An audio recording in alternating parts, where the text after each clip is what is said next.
Chers amis, bonjour. Chers privilégiés de Dieu, amis de l'espace coaching, bonjour. Moi, c'est Dr Koudio Otokpanou. Je suis médecin, coach en développement professionnel et personnel.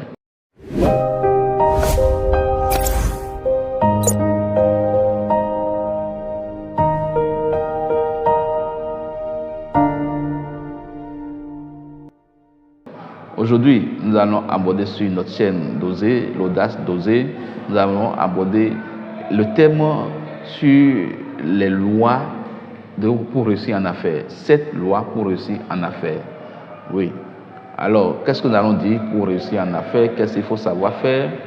Première chose, chers amis, c'est cesser d'être conformiste. Oui, ça surprend. Cesser d'être conformiste. Vous ne pouvez pas être conformiste et réussir en affaires. En effet, je ne connais pas d'homme prospère en affaires qu'il a été en respectant à la lettre les tests qui régissent le commerce. Tous ont triché avec les tests. En effet, mon cher ami, pour faire la plus-value dans ton business, il te revient d'identifier le maillon faible dans les tests et de l'exploiter en ta faveur.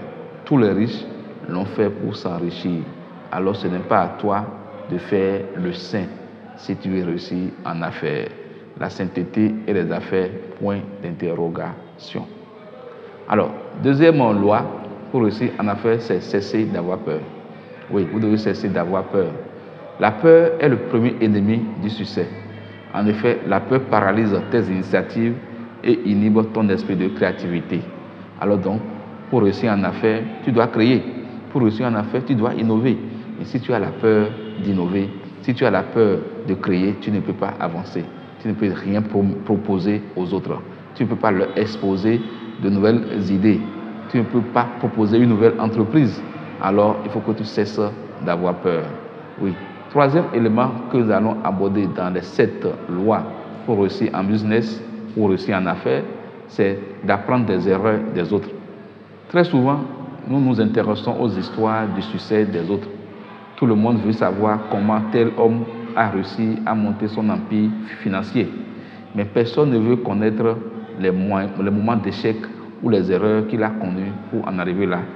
Nous fixons notre regard sur son aspect actuel, son style de vie actuel, ses immeubles actuels, ses véhicules du moment.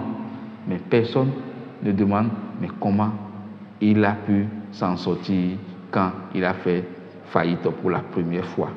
Il faut savoir lire les histoires des autres, il faut savoir s'instruire des histoires des autres et déterminer haute voix pour contourner ces histoires quand cela va arriver dans ta propre vie. Ensuite, donc, un autre élément, une autre loi, c'est savoir s'adapter aux nouvelles exigences. La vie est dynamique. Les contraintes en affaires sont dynamiques aussi. Tout bouge. Les réalités d'hier ne sont plus les mêmes réalités aujourd'hui. Les professions d'hier ne sont plus les mêmes professions aujourd'hui, surtout au temps du numérique. Beaucoup d'emplois sont appelés à disparaître et de nouveaux emplois sont appelés à naître. C'est la même chose. Quelles sont les contraintes en business aujourd'hui auxquelles tu dois faire face? Il faut dès à présent apprendre alors donc à t'adapter aux nouvelles exigences.